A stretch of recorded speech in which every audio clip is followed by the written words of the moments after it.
बनी, वो मूवी देखिए जाके। निश्चित रूप से बहुत अच्छा मुद्दा उठाया आपने, लेकिन सबसे पहले मैं मूवी को ना करके हमारी बहन बेटी से बात करेंगे आपसे आके। नीचे जो बहन बेटियां हमारे पिछले 1 महीने से यहाँ पे भटक रही हैं, पिछले 3 महीने से अपने हक की, अपने न्याय की मांग को लेकर यहाँ आ रही हैं, लेकिन उस पर कोई सुनवाई नहीं है। हमारा राजा मकान हुआ बैठा है, हमारे राजा के कानों तक आवाज़ें नहीं पहुँच रही हैं, तो इसलिए हम आम जनमानस को यहाँ पे आना पड़ रहा है। और मैं आप सबसे भी निवेदन करूँगा कि बड़ा पत्रकार जब बिका हो, बड़ी मीडिया जब बिकी हो, तो जिम्मेदारी आप जैसे छोटे पत्रकारों को उठानी पड़ेगी। बड़े, क्योंकि छोटे होने का मतलब ये नहीं कि आपकी सब्सक्राइबर कम है, आपकी व्यूअरशिप कम है। छोटे होने का मतलब है जब आप बड़ी पद पर बैठकर निष्ठाई भरे काम करें, और अगर आप छोटे होकर बड़े होकर अच्छे काम करना चाहते हैं, नैतिक काम करना चाहते हैं, समाज को कुछ आउटकम दे रहे हैं, तो निश्चित रूप से आप बड़े हैं। तो एक शेर है कि मैं हर बड़े शख्स की निष्ठाई से वाकिफ हूँ। बहुत मुश्किल है इस जमाने में बड़े होकर बड़ा होना। तो जो बड़ी मीडिया काम नहीं कर रही है, वो काम आप सब लोग यहाँ कर रहे हैं। मैं आप सबका धन्यवाद देना चाहता हूँ कि आप सब लोगों की बदौलत ये देश, इस दुनिया, हर राज्य से लोग यहाँ तक आ रहे हैं, और ये आवाज़ पूरे देश में गूंज रही है। और कहीं ना कहीं सरकार के गालों पर एक सीधा प्रहार है, ये प्रहार सीधा ब्रजभूषण के गालों पर है कि अगर इस तरह की गतिविधियाँ हो रही हैं तो बहुत ही हिंसक ना होकर सभी लोग अहिंसा गांधी विचारों को मानते हुए यहाँ पे अपना प्रदर्शन कर रहे हैं, और उनकी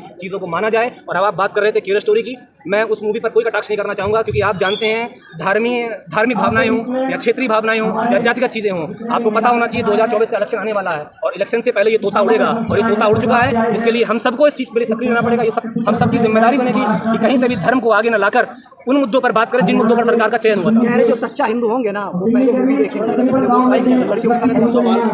मोदी जी कह रहे जाकर मूवी देखिए। मोदी जी जिस तरह से इससे पहले भी जो था कश्मीर फाइल को प्रमोट किया गया था, उस तरह से मोदी जी ने कहा है कि कितना स्टोरी देखनी चाहिए। हाँ, तो मोदी जी को ये भी कहना चाहिए कि आप जिस तरह से अपने हर बूथ पर बात कर रहे हैं, मोदी को ये भी कहना चाहिए कि लोगों को, उनके प्रतिनिधि आम जनता के बीच में जाएं और आम जनता को ये बताएं कि आप मेरे काम देखिए, हमारे काम देखिए। जिस रोजगार की बात करा करता था, जिस महिला सशक्तिकरण की बात किया करता था, जिस सेना को मजबूती की बात किया करता था, वो काम भी बताना चाहिए जाकर उन्हें। मैं आपके लिए मूवी देखने चला जाऊंगा, लेकिन जिस तरह से आप, चूंकि ये आप इस तरह से बातें नहीं कर सकते हैं कि जो मुद्दे आपके हित में हों। आप धार्मिक भावनाएं बढ़ाकर अगर कहीं के इलेक्शन को जीत सकें तो आप अपने प्रतिनिधियों को जमीन पर भेज दें कि जाइएगा, लोगों को बताइएगा जाकर। लेकिन जिस रोजगार के दम पर आप सरकार में आए हो, जिस तरह से नौकरियों के दम पर सरकार में आए हो, आप महिला बेटी बचाओ की बात पर जिस तरह से आए थे, आप सेना की मजबूती को लेकर आए थे, आपने जिस तरह से कॉन्ट्रैक्ट की भर्तियां की थी, आप उस तरीकों पर भी जाइए और उन पर भी आप सवाल करिएगा। लेकिन अनुभव जी, अभी तक लगभग 10-15 दिन हो गए महिला पहलवान यहाँ बेटी भी देश की, लेकिन उस पर एक ना ट्वीट ना कोई मतलब बात आ रही है मोदी जी की। लेकिन केरला स्टोरी को देखने के लिए बात, वो एक शेर है कि हमें तो आखिर ये देखना है कि रहेगी, हमें तो आखिर ये देखना है कि रहेगी लहजे में धार कब तक, तुम्हारी कैचियों से परिंदे होंगे शिकार कब तक। तुम कितनी निष्ठा भरे काम कर लो, जिन मुद्दों पर तुम्हें ट्वीट करने की आवश्यकता नहीं, उन मुद्दों पर आप ट्वीट कर रहे हैं। और जो विषय तुम्हारी पार्टी के हैं, जो तुम्हारे एजेंडे के विषय हैं, जिस चीज को लेकर तुम जनता के बीच में गए हो, बेटी बचाओ को लेकर गए हो, अरे जब बेटी सुरक्षित रहेगी तब तो बेटी पढ़ेगी और तब वो कुछ काम करेगी। आप उसी चीज पर आप ट्वीट नहीं कर रहे हैं। आप अपने आप को क्या करना है, सिंपल सी बात है, FIR सुप्रीम कोर्ट के माध्यम से लॉन्च हुई है, आप तत्काल उस पर एक इन्वेस्टिगेशन टीम बिठाएं और तत्काल कार्रवाई करके अंदर डालें और ट्रायल कोर्ट में चलता रहेगा। लेकिन वो काम नहीं कर रहे हैं। मैं तो आज भी देखता हूँ कि जब गाँव में अगर किसी के ऊपर मुकदमा लगता है, पुलिस सर 1 घंटे के अंदर जाती है,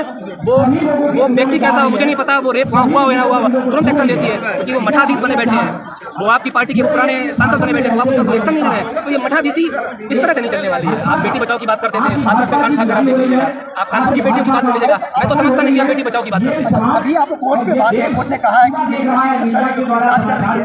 भी हो चुका, तो घर जाइए ना, अनुराग ठाकुर कह रहे घर जाइए। किसान भी घर चले गए थे, शुक्र मानिए कि वो घर नहीं गए थे। अगर वो घर चले गए होते तो निश्चित रूप से वो आपसे नहीं हुआ था कि भगत सिंह जी ने बहुत बड़ी बात कही थी, बहरों को सुनाने के लिए ना धमाके की जरूरत होती है, और ये धमाका इसी जंतर मंतर। इस बात को देखिए आप आसक्त रहिएगा, इस बात को देखिए आप चिंतित मत होइएगा कि घर जाकर हम लोग पहुंच गए। न्याय जंतर मंतर से नहीं मिलता है, न्याय के लिए आपको न्यायालय का दरवाजा खटखटाना होगा। एक बहुत पुरानी बात है कि कहते लोहिया जी हमारे कि अगर सड़क सुनसान हो जाए ना तो संसद भी आवारा हो जाती है। जनता को सड़क पर आना पड़ेगा इसके लिए।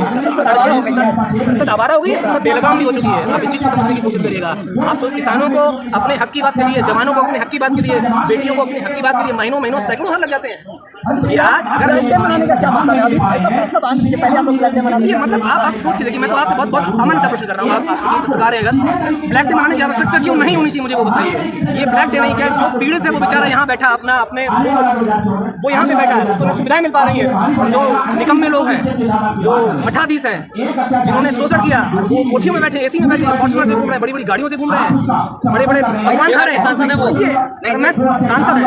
अच्छा एक बात बताइएगा, आज आपने फैसला देखा होगा बोर्ड का, राष्ट्रपति क्रम भी रहे हैं, तो क्या उन पर कार्रवाई नहीं होनी चाहिए? अगर आप प्रधानमंत्री हैं, आप सांसद हैं, तो क्या आपको ये अधिकार है किसी की छाती पर बुलडोजर चलाते हैं? ये अधिकार आपका है। अगर ये अधिकार थू है ऐसी सांसदी पर, ऐसे प्रधानमंत्री के पद पर। नहीं सर, कुछ बोल रहे हैं कि यहाँ टुकड़े टुकड़े गैंग बैठी हुई है और तो कोई है नहीं। अरे मैं तो साफ सा कर रहा हूँ, आप देखो टुकड़े टुकड़े गैंग बुड़ी हुई है, वो अलग विषय। सवाल से बहुत सवाल से आप बहुत तरीके से मैं आपसे बात कर रहा हूँ। अगर टुकड़े टुकड़े यहाँ गैंग बैठी है, आपकी पुलिस क्या कर रही है? दिल्ली में पुलिस किसकी? गृह मंत्रालय किसका? अमित शाह जी का। पुलिस किसके अंडर में आएगी? गृह मंत्रालय के अंडर में आएगी। गृह मंत्री जी किस पार्टी के? भारतीय जनता पार्टी के। सरकार किसकी केंद्र में? भारतीय जनता पार्टी की। राष्ट्रपति किसका? चयनित। राष्ट्रपति देश के हैं, लेकिन किस पार्टी के दम पर वो आए हैं? या मैडम आई है, वो भी उनकी। सब कुछ आपका, फिर भी यहाँ टुकड़े टुकड़े कर रहा है। तो आपको अपने प्रशासन पे, अपने शासन व्यवस्था पे सब होना चाहिए ना कि इनकी व्यवस्था पर। कह रहे हैं कि आप लोग राजनीति करने आ गए हैं, सारी पार्टियों को बुला ही चुके हैं। मैं यहाँ राजनीति करने आया हूँ, मैं यहाँ राजनीति करने आया हूँ, क्योंकि यहाँ बहन और बेटियों की बात, उनके साथ जो समस्याएं हुई हैं, मैं उन निगमों की तरह अगर मैं घर बैठ जाऊँ ना, तो ये चीज़ मुझे शोभनी नहीं है। अगर ये आपको राजनीति करना लगता है तो मैं चाहता हूँ कि हर घर, हर बूथ से ऐसे राजनेता निकल के आए, हर जगह इस तरह के छोटे छोटे आंदोलन चले, ताकि सरकारों के कानों तक वो आवाज पहुंचे। जिस तरह से बेटी बचाओ का नारा दिया था, वो बेटी डुबाओ का नारा है आपका। मैं आपसे पूछ रहा हूँ, एक अकेली साक्षी मलिक को देख रहे हैं आप उस हाथरस की बेटी को देखिएगा। हिंदू थी बेटी, आप हिंदू राष्ट्र की बात करा करते थे। किस विधान से उसका अंतिम संस्कार किया गया, मुझे वो बता दीजिए। कौन सबको टायरों से जलाता है, मुझे वो बता दीजिएगा। कौन सूर्यास्त के बाद सबको जलाता है, मुझे वो बता दीजिएगा। अब उनके चिंटू आएंगे, चमचे आएंगे बताने के लिए, ये टुकड़े टुकड़े गाएंगे, ये 500 रुपए की दिए वो लोग हैं, ये विपक्षी पार्टी के। अरे मूर्ख, अपने आप से सवाल करो, तुम्हारे परिवार की अगर बेटी हो, टायर से उसका सब जले, सूर्यास्त के बाद जले, तो आपको कैसा फील होगा? और छोड़ो, कानपुर हत्याकांड में जो